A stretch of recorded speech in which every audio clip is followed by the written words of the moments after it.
dnes sme sa tu zhromaždili preto, aby sme prelomili bariéru mlčania o tejto téme, ktorá sa objavuje v rámci slovenských médií. Zhromaždili sme sa tu ako ľudia s rôznymi politickými názormi, spája nás však jeden cieľ, a to je zabrániť zriaďovaniu vojenských základní NATO na Slovensku.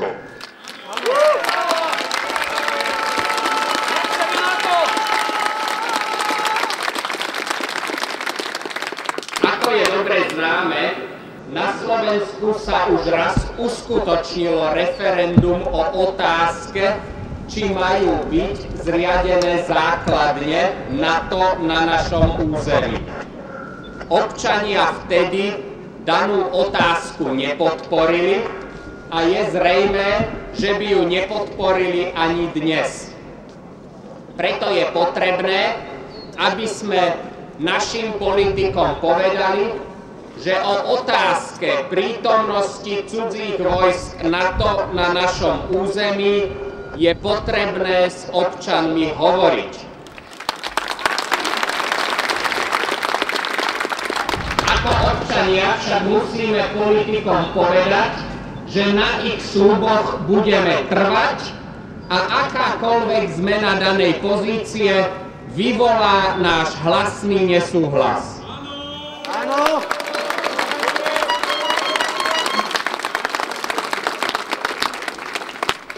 Rovnako sa musíme brániť aj proti jednostrannému mediálnemu obrazu, ktorý sa o celej problematike objavuje, najmä proti jednostrannému mediálnemu obrazu o kríze na Ukrajine a o úlohe NATO, ktorú zohráva v celom konflikte. Taktiež musíme jednoznačné áno povedať požiadavke znižovania napätia v Európe a rozvoju priateľských mierových vzťahov s Ruskou federáciou. Áno!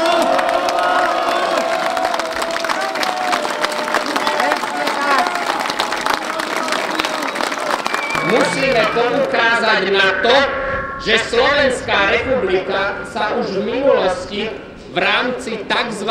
Spojeneckých záväzkov zúčastnila rôznych hanebných akcií v zahraničí.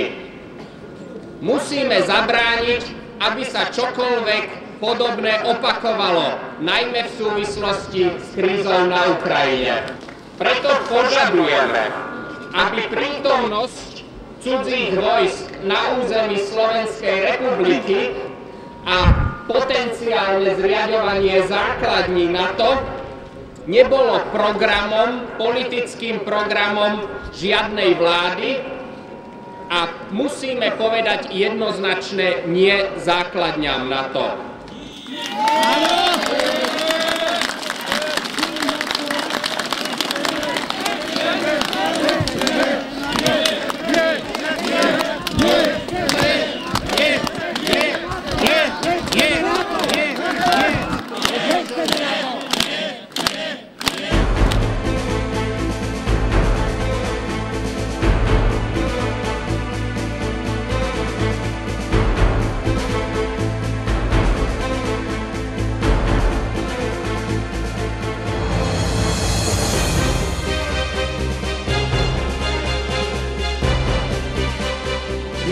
Priatelia, schádzame sa tu na Hviezdoslavnom námestí. Na tomto námestí už bolo jedno významné zhromaždenie, demonštrácia. V 88. roku sviečková demonštrácia, manifestácia.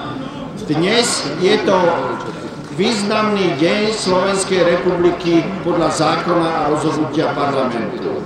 Som presvedčený, že aj dnešný deň za niekoľko rokov bude významným dňom Slovenskej republiky, pretože bude zaregistrovaný, vojde do análov dejín ako deň, keď sa zhromaždili slobodní občania Slovenska, aby dali najavo, že nechcú základne NATO, že nechcú vťahovanie Slovenska do vojnového konfliktu, ktorý nie je naším konfliktom.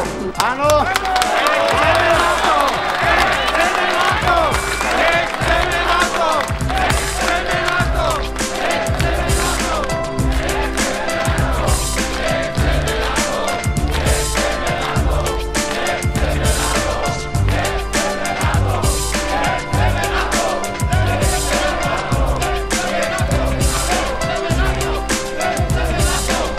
Pretože povedzme si otvorene, keby nebolo rozširovania NATO na východ, nebolo by žiadnej ukrajinskej krízy.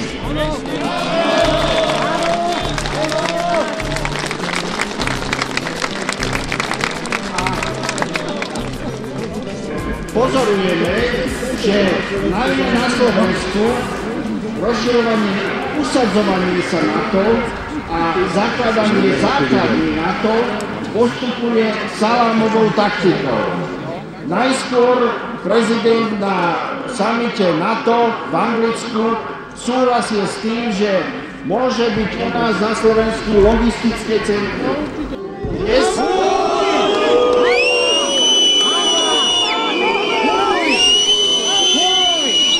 Dnes už čítame v novinách, že na našej základni slovenskej armády v Lešti už americkí vojaci cvičia. A preto je potrebné, aby sme jasne, hlasne a viditeľne ukázali našim spoluobčanom, našim politikom, aj zahraničiu, že základne NATO na Slovensku nebudú. A musíme to ukazovať a dávať najavo opakovane, čím mohutnejšie, pretože inak si nájdú nejaké triky, aby nás obišli. Ale nás neobídu. Riadenie základní NATO na Slovensku jednoducho nedovolíme. Nedovolíme! Nedovolíme! Nedovolíme!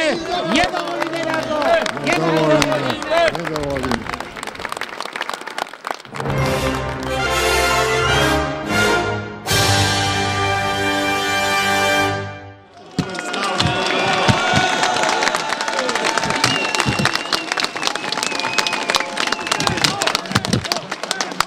Keď sa hovorí o základniach NATO, tak najčastejšie odpoveď je, že čo vy chcete, veď my tu už máme základne NATO, lebo sme vojaci NATO. Kto a akým právom chce v našom mene tu zakladať vojenské základne, ktoré nemajú žiaden iný účel, ani len obranný, pretože žijeme v 21. storočí, iba provokovať smerom na východ. Naše bezpečnostné hrozby Európy nepochádzajú z východu, lebo len hlupák verí tomu, že by Rusko chcelo zaútočiť na Európu. Rusko chceme zavrežiť! Tam sú hlavní štváči! Naše hlavné bezpečnostné hrozby pochádzajú z totálneho rozvratu medzinárodného práva, ktoré za 15 rokov má na svedomí aj naša spoločnosť. Tí istí ľudia, ktorí dnes žiadajú prítomnosť NATO na Slovensku a zásah na Ukrajine, tí istí ľudia nám tvrdili, že vojna v Iraku je spravodlivá, pretože Husajn má zbrane hromadného ničenia. A ja sa pýtam, dokedy budeme veriť stále tej istej propagande ľudí, ktorí klamali o Iraku, klamali o Líbii, klamali, ako to vidíme z poslednej správy Mossadu, aj o Iráne a o jeho údajnom jadrovom programe, rozvrátili krajiny a všade, kde zasiahli, nepriniesli ani mier, ani stabilitu, iba rozvrat. Je na čase, aby sme namiesto silných militantných rečí zasadli k stolu a začali budovať taký bezpečnostný poriadok, kde budeme bezpeční všetci. Lebo bezpečnosť je buď spoločná, alebo žiadna. Ja odmietam delenie na rusofóbov a rusofilov. Prečo by sme mali byť proruskí a antiruskí? Prečo by sme nemohli byť priatelia s Ruskom, keď sa priatelíme s režimami, ktoré sú ďaleko horšie ako Rusko, keď Spojené štáty uzatvárajú dohody a ich prezident sa objíma so saúdsko-arabským kráľom, ktorý popravuje. Fuj Amerike! A myslím si, že konečne potrebujeme politikov, ktorí sa budú snažiť žiť v miery so všetkými národmi a nielen s tými vyvolenými, so všetkými ľuďmi a nielen s tými, ktorých označíme za spojencov. Vojenské aliancie v dejinách vždy viedli k vojne. Priviedli nás aj k prvej svetovej vojne, priviedli nás do studenej vojny, privádzajú nás aj dnes do väčšieho a väčšieho konfliktu. Nemôžeme čakať, že sa budú rozširovať rady našich priateľov, ak budeme stále len vyzbrojovať, ak budeme stále len tlačiť na iné krajiny a vnúcovať ich náš spôsob života. Tolerancia je aj o tom, že ak sa nám páči náš spôsob života, tak ho udržiavajme u nás, zlepšujme život v Európe a na západe, zatvorme väznicu v Guantaname, kde mučia ľudí, snažme sa, aby demokracia nebola prázdne slovo.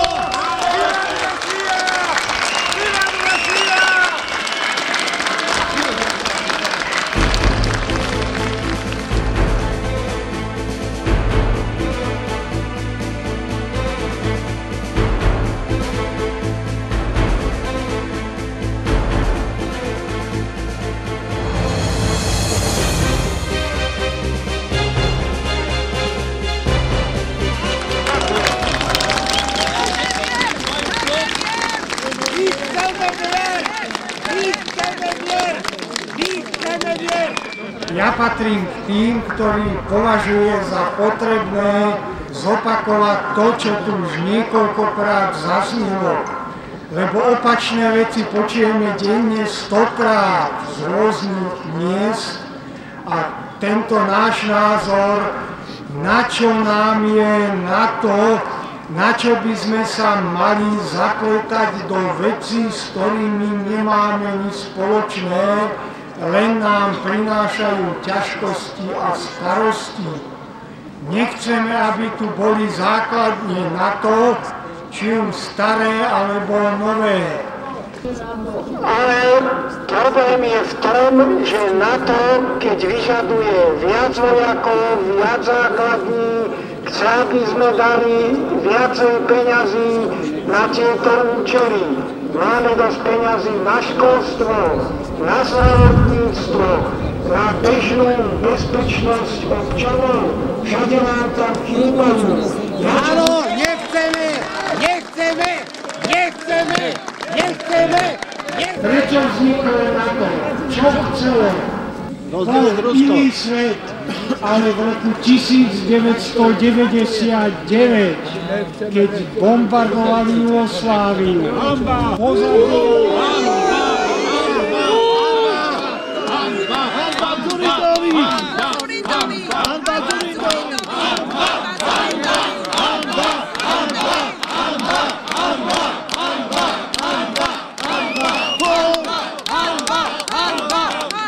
tým, čo sa deje na Ukrajine, tu zriadiť základne, poslať vojakov, treba povedať, že to nič nevyrieši. Skôr naopak to len zhorší veci a bude podporovať tých ľudí, ktorí na tom chcú zarobiť, ktorí o tom chcú rozprávať, ktorí potrebujú to, aby bol chaos, neporiadok, anarchia, aby sme nemohli pokojne pracovať a tešiť sa z každodenného života. Ďakujem.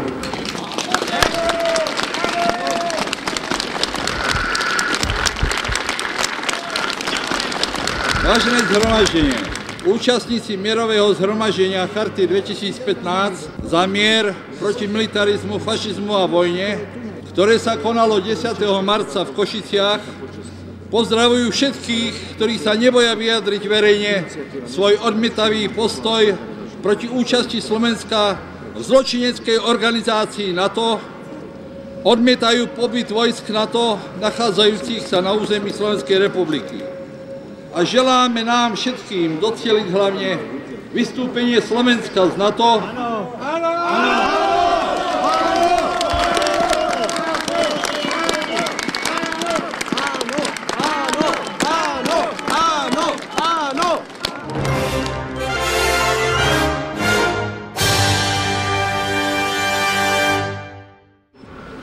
Dnes sme sa tu zišli na Hviezdoslavovom námestí v Bratislave, aby sme spoločne odkázali celému Slovensku, Európe aj svetu,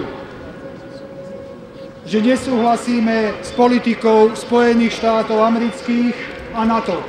Aby sme povedali naše jasné posolstvo k tomu, čo sa deje u nás doma na Slovensku aj vo svete. Sme tu, aby sme pánovi Kiskovi, prezidentovi Slovenskej republiky, konečne nahlas pripomenuli, že už nešéfuje spoločnostiam typu Triangel a Quattro, ale že je prezident Slovenskej republiky.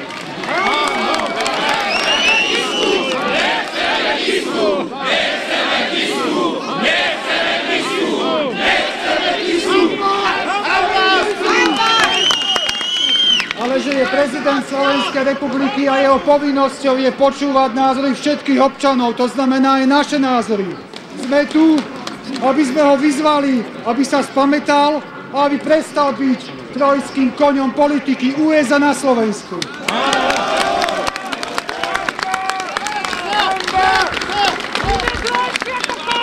Sme tu, aby sme pánovi Ficovi odkázali, aby nerobil z nás hlupákov. Aby v Bratislave nehovoril Slovákom, ako bude ochraňovať národno-štátne záujmy Slovenskej republiky. Ale keď príde do Brusela, on a jeho kolegovia prvé, čo urobia, presadzujú politiku Bruselu a Washingtonu.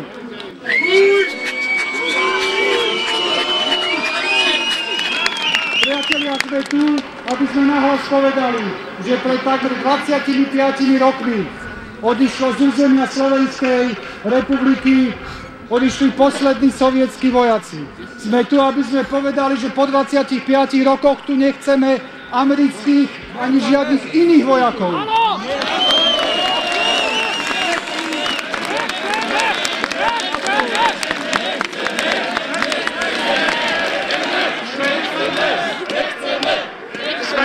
Sme povedali, že chceme skutočne slobodné, nezávislé, mierové a stabilné Slovensko. My nechceme ísť do vojny za záujmy USA, NATO a ani nikoho iného. Nechceme oligarchov! Nechceme! Súčasné médiá, ktoré pôsobia na Slovensku, nás pred pár dňami vyhlásili otvorene informačnú vojnu.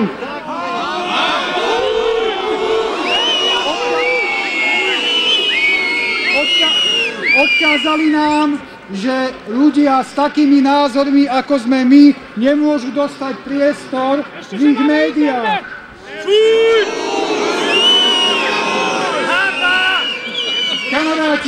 Kamaráti, spoločne z tohto miesta odkážme jednu vec. Ich hodenú rukavicu informačnej vojny prijímame. A odkazujeme im, že môžeme prehrať jednu aj 5 bičiek, ale vojnu vyhráme.